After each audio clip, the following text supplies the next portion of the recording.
Hello everyone, welcome to my channel. So here we are continuing basic probability as you can see on the screen, and इसके पहले we have covered the important terminologies, कुछ important definitions जो हमें जानना है from the probability part. Then उसके बाद we have covered the classical definition of probability, axiomatic definition of probability and frequency definition of probability. And सभी lectures में मैंने विथ एग्जांपल्स एंड बहुत सारा क्वेश्चन भी सॉल्व करके दिखाया, प्रीवियस ईयर क्वेश्चंस भी था उसमें. सो अगर अभी तक नहीं देखा है तो ज़रूर देख लेना and follow the order of the lectures that I am making. तो जिस ऑर्डर में बन रहा है बिल्कुल उसी ऑर्डर में देखना है to complete the things, to understand the concepts properly. ठीक है, आगे बढ़ते हैं. And now in this particular lecture कुछ इंपॉर्टेंट थ्योरम्स एंड प्रॉपर्टीज़ हैं जिसको हम लोग कवर करेंगे. सो इनमें से कुछ प्रॉपर्टीज़ का प्रूफ ऑलरेडी हम लोग कर चुके हैं इन द प्रीवियस वीडियोस, तो वो भी मैं बताऊंगा एक एक करके. तो let us start with the first property that we have here, that is 0 less than equals to probability of A less than equals to 1 for any event A. ठीक है, मतलब कोई भी एक इवेंट ए के लिए प्रोबेबिलिटी का value non negative होगा, है ना. 0 से ज़्यादा 1 से कम इस रेंज के अंदर रहेगा and that you have to prove. तो लेट अस प्रूव इट, है ना. चलो इसको प्रूव करते हैं. जिस भी थ्योरम का प्रूफ इंपॉर्टेंट होगा वो मैं करा दूंगा जो मुझे लगता है. जैसे कि इसका प्रूफ इंपॉर्टेंट है तो मैं इसका प्रूफ ज़रूर करा दूंगा. Okay, so let us write like this कि let E be a random experiment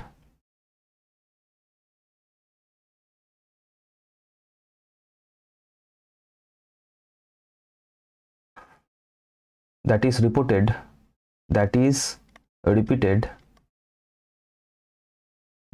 repeated in number of times, in times. ठीक है, कोई भी एक रैंडम एक्सपेरिमेंट ई है जिसको इन टाइम्स हम लोगों ने रिपीट किया है. और इसके बारे में डिटेल में मैंने बात की in the previous lectures, mainly जो लास्ट वीडियो था of frequency definition of probability, ज़रूर देखना to understand the concept. Under identical condition, ठीक है, let A be an event, let A be an event which occurs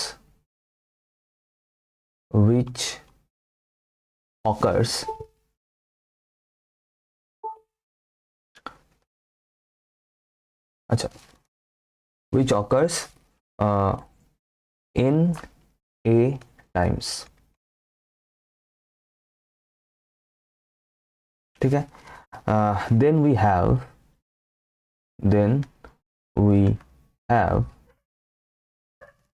0 less than equals to na less than equals to n.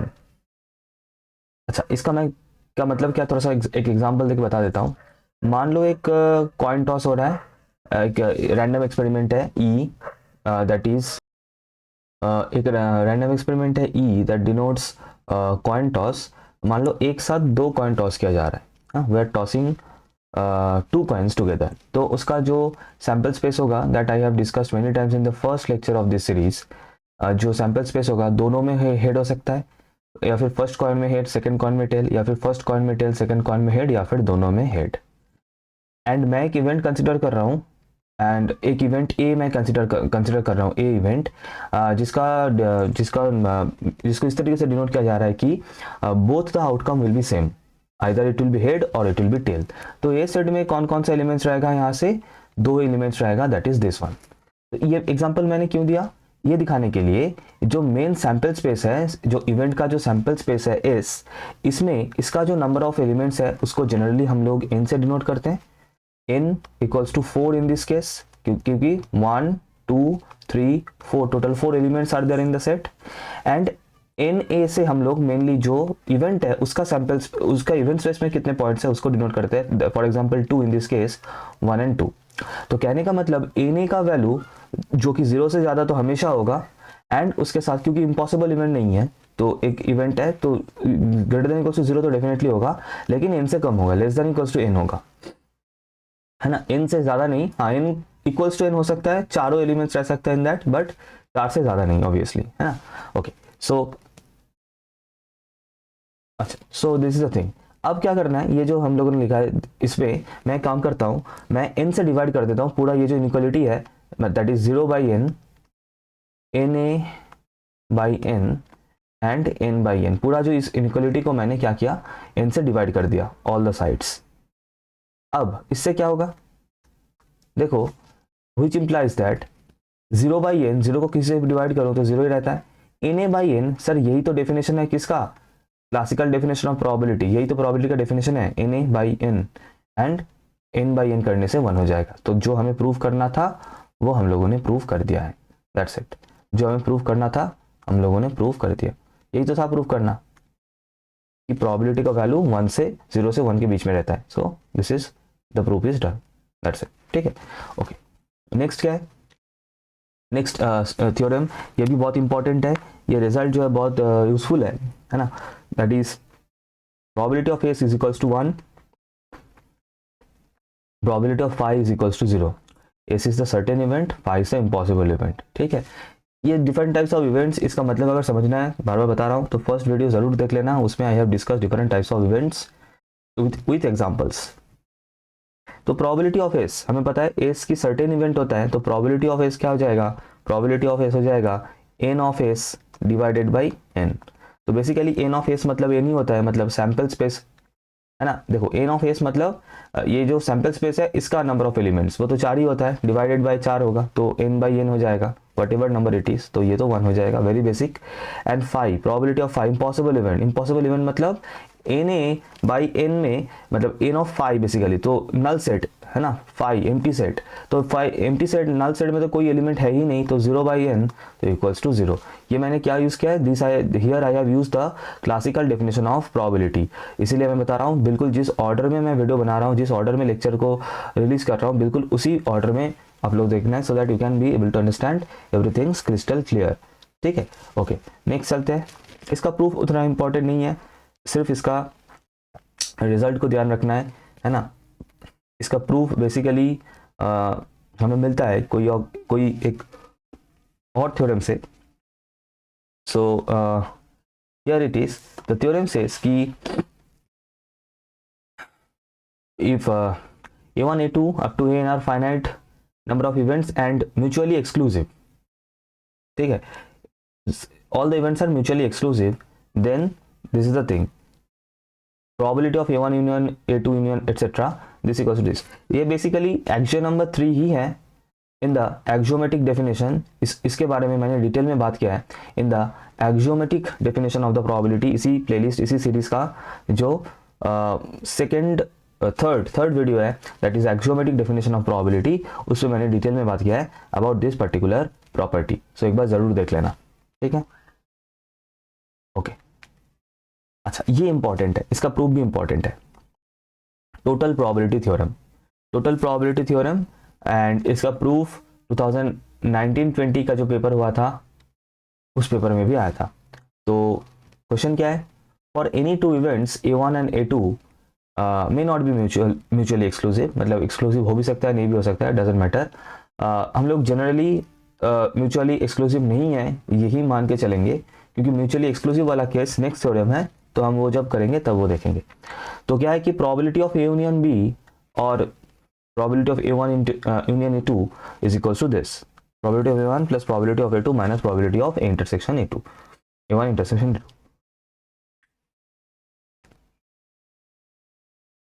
ठीक है। इसका proof करना है, इसका प्रूफ करने के लिए कुछ इस तरीके से हम इसको लिखेंगे। बाय द वे इटसेल्फ ये प्रॉपर्टी बहुत इंपॉर्टेंट है, बहुत सारा क्वेश्चंस में यूज होता है सॉल्व करने के लिए, तो ध्यान रखना है इसका, ठीक है।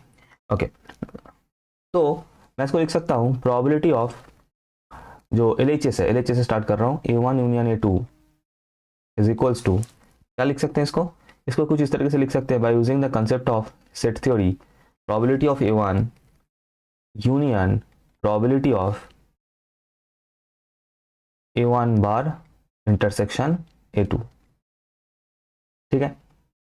A1 bar is basically the complement of A1। देखो यहाँ से भी वेन डायग्राम से भी ये थोड़ा सा समझ सकते हो, और इससे इस तरीके का और भी क्वेश्चंस मैंने सॉल्व किए अंदर एक्सोमेटिक डेफिनेशन वीडियो, बहुत ही ज़्यादा एक इंपॉर्टेंट वीडियो है एक्सोमेटिक डेफिनेशन वाला, ज़रूर देखना उसको, ठीक है। मान लो ये A1 है एंड ये A2 है, the left hand side circle जो ये सेट है ये A1 है A2 है, तो A2 को हम लोगों ने यहाँ पे लिखा है A1 complement intersection A2। A1 complement मतलब A1 कॉम्प्लीमेंट मतलब A1 का पूरा बाहर वाला पोर्शन, पूरा ये वाला पोर्शन आ जाएगा अंदर A1 कॉम्प्लीमेंट, ठीक है। तो उसमें A2 का ये वाला पोर्शन भी आएगा, तो A1 कॉम्प्लीमेंट इंटरसेक्शन A2 मतलब A1 कॉम्प्लीमेंट इंटरसेक्शन A2 मतलब कौन सा पोर्शन हो रहा है, A2 के साथ अगर मैं इंटरसेक्शन लूंगा तो ये वाला पोर्शन हो रहा है, कॉमन जो है दोनों में, ठीक है। ओके, तो इसको हम लोग कुछ इस तरीके से लिख सकते हैं।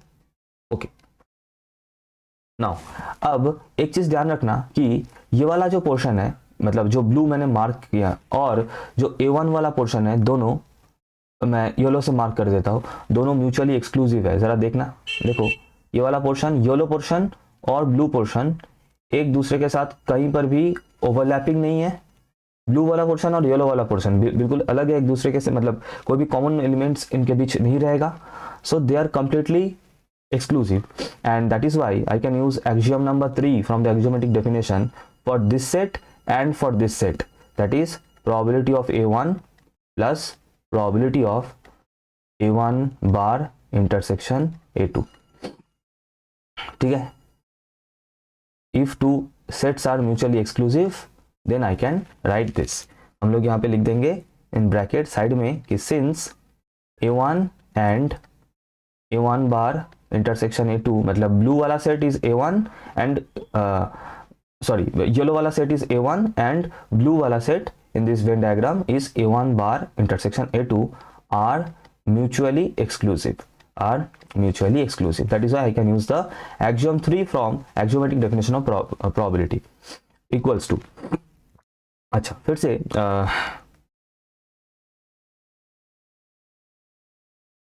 फिर से मैं इसको लिख सकता हूं, देखो अच्छा यहां तक हो गया, डन है। अगेन मैं लिख सकता हूं A2 को क्या लिख सकता हूं, देखो A2 को हम लोग ऐसे लिख सकते हैं A1 intersection A2 union A1 bar intersection A2।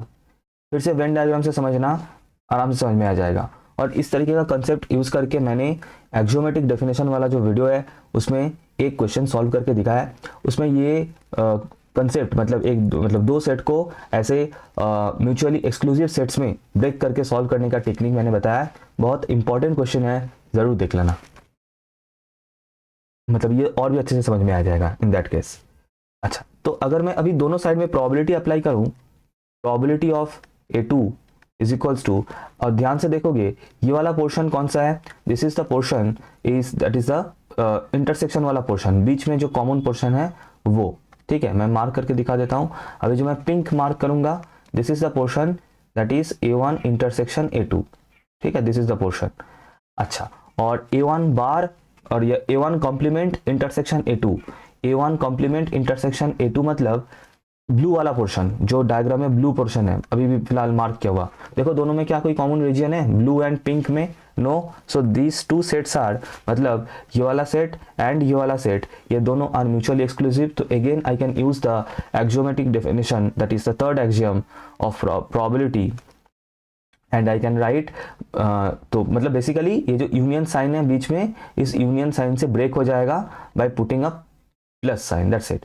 Probability of this plus probability of this, that's it।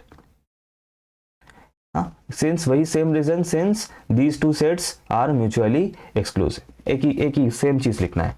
अच्छा, तो अच्छा अब तो देखो इसका वैल्यू मैं क्या लिख सकता हूं, है ना, मतलब probability of A1 bar intersection A2, इसका वैल्यू क्या होगा, इसको मैं लेफ्ट हैंड साइड में भेज देता हूं, तो क्या मिल जाएगा, probability of A1 complement intersection A2 का वैल्यू आ रहा है probability of A2 minus probability of A1 intersection A2। अब ये जो वैल्यू मुझे मिला है इस वैल्यू को मैं पुट कर दूंगा यहाँ पे। मान लो इक्वेशन नंबर 1 दे देता हूँ इसको, जो हम लोग को पहले मिला था। ठीक है, इसको इक्वेशन नंबर 1 दे देते हैं, इसको इसको इसको इक्वेशन नंबर 1 दे दिया मैंने। और अभी ये जो मिला इसको इक्वेशन नंबर 2 दे देता हूँ। Using 2 in 1, using 2 in 1, using 2 in 1। ठीक है, 2 को अगर मैं 1 में यूज करूं तो क्या मिल जाएगा, मतलब इसके जगह पे अगर मैं वैल्यू पुट कर दूं जो अभी अभी मिला है, दैट इज ये वाला, तो क्या मिल जाएगा, probability of A1 union A2 is equals to probability of A1 जो कि पहले से ही था, सिर्फ इसकी जगह पे आ जाएगा plus probability of A2 minus probability of A1 intersection A2। बस यही तो प्रूव करना था और ये प्रूव हो चुका है।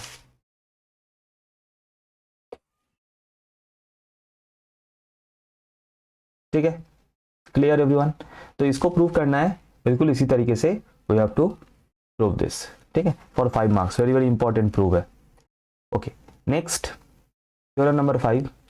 अब इसका जो प्रूफ है, अगर प्रूफ आ रहा है तो देखो बेसिकली इसमें क्या है, A1 and A2 are mutually exclusive, question में मतलब स्टेटमेंट में ही मेंशन्ड है।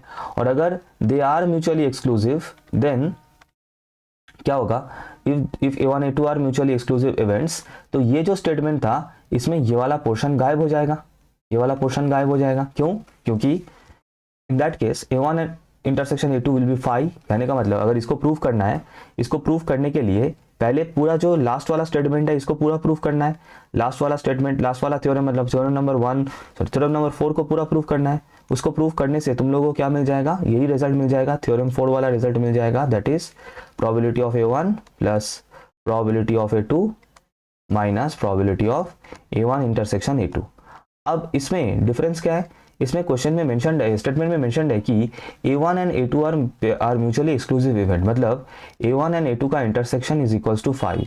तो अगर मैं दोनों साइड में प्रोबेबिलिटी अप्लाई करूं, that is probability of A1 intersection A2 is equals to probability of 5। Probability of 5 मतलब नल सेट का प्रोबेबिलिटी 0 होता है, तो इससे क्या हो रहा है, इससे ये वाला टर्म 0 हो जा रहा है। तो हमें क्या मिल जाएगा, हमें मिल जाएगा equals to probability of A1 plus probability of A2, मतलब जो मिलना था वो मिल जाएगा। So this is how we have to prove it through theorem 4। Theorem 4 से ही थ्योरम 5 का प्रूव होगा। आई होप ये बिल्कुल क्लियर है। अगर क्लियर हो रहा है कंसेप्ट, प्रूफ्स अगर समझ में आ रहा है तो ज़रूर एक लाइक कर देना। लाइक करने से थोड़ा सा मोटिवेशन मिलता है और कुछ नहीं, है ना। और अगर अभी तक सब्सक्राइब नहीं किया है तो कर लो, क्योंकि इसी तरीके से पूरा सिलेबस मैं खत्म कराऊंगा definitely before the examination with practice sets.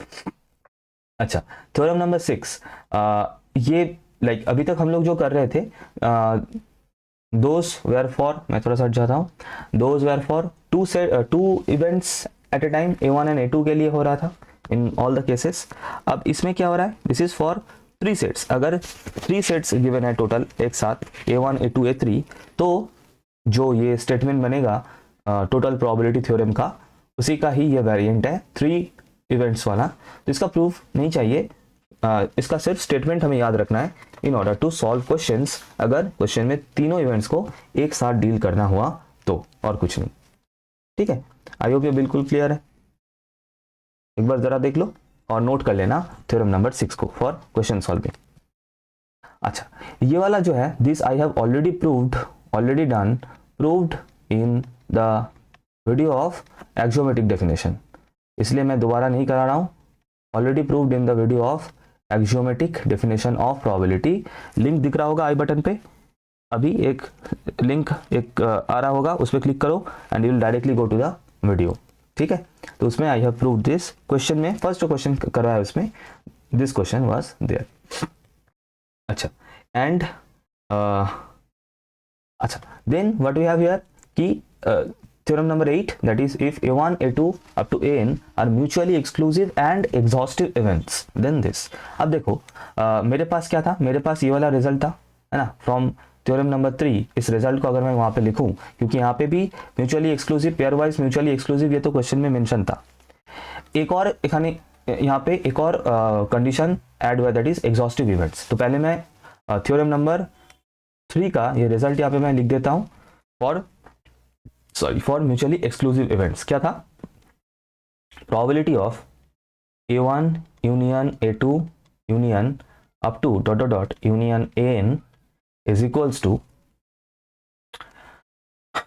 probability of A1 plus probability of A2 plus dot dot dot up to probability of AN। ये रिजल्ट मेरे पास थ्योरम 3 से ही था for mutually exclusive events, pairwise mutually exclusive events. ठीक है, अब समझना यहाँ पे, अब क्योंकि ये events A1 to AN these are exhaustive events, तो हमें पता है from the definition of exhaustive events that I have discussed in the very first lecture of this series up to AN, इनका यूनियन होता है S सर्टेन इवेंट। ठीक है, और दोनों साइड में अगर मैं प्रोबेबिलिटी अप्लाई कर दूं तो probability of this is equals to probability of S, और प्रोबेबिलिटी ऑफ S कितना होता है सर? 1। तो इसका मतलब ये लेफ्ट हैंड साइड में जो है इसका वैल्यू हो जाएगा 1, is the value of this thing is 1। अब बचा राइट हैंड साइड में, इसको सिर्फ समेशन फॉर्मेट में लिखना है। तो अगर मैं समेशन फॉर्मेट में लिख दूं तो प्रोबेबिलिटी ऑफ AI, और I runs from 1 to N, और कुछ नहीं, I runs from 1 to N। ठीक है, I इक्वल्स टू एक एक करके 1 से 2 1 2 3 4 ऐसे पुट करते जाना, और समेशन के लिए प्लस साइन आएगा, so automatically will get the result. तो ये रिजल्ट प्रूव हो जाएगा और कुछ नहीं। ठीक है, okay, very simple, very easy, कुछ नहीं है इसमें। लास्ट है थ्योरम नंबर 9। ये भी क्वेश्चन सॉल्व करने में कभी कभी यूज हो जाता है, इसका भी मैं प्रूफ बता देता हूँ। देखो, फर्स्ट प्रूफ क्या है कि क्या है कि 2 events are there A1 and A2 such that A1 is a subset of A2। A1 छोटा है, A2 बड़ा है। A1 is subset of A2, बस इतना और कुछ नहीं, proper subset. A1 is a proper subset of A2। ठीक है, इससे क्या होगा? A1 is a subset of A2, इसका मतलब कार्डिनलिटी ऑफ A1, मतलब A1 में जितने भी एलिमेंट्स प्रेजेंट है, cardinality of the set A1 वो कम होगा किससे? मतलब लेस देन इक्वल्स टू होगा, इक्वल भी हो सकता है किसका? A2 के साथ। कहने का मतलब A1 जो है वो छोटा सेट है जो कि कंटेंड है A2 जो लार्ज सेट है उसके अंदर। तो obviously number of elements present in the set A1 will be less than equals to the number of elements present in the set A2। Simple logic और कुछ नहीं। ठीक है, अब इसको मैं क्या करता हूं, इस इनइक्वालिटी को मैं n से डिवाइड कर देता हूं। So by n less than equals to n of A2 by n। ठीक है,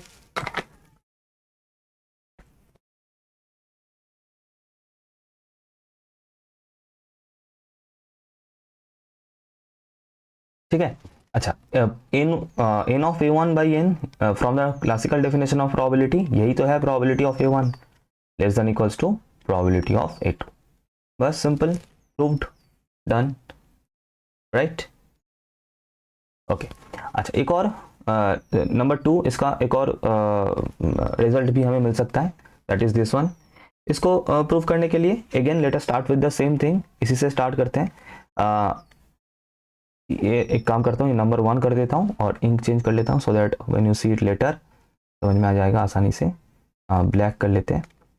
number 2, this is for number 2, मतलब रोमन 2 के लिए मैं ये प्रूव कर रहा हूँ। A1 is subset of A2।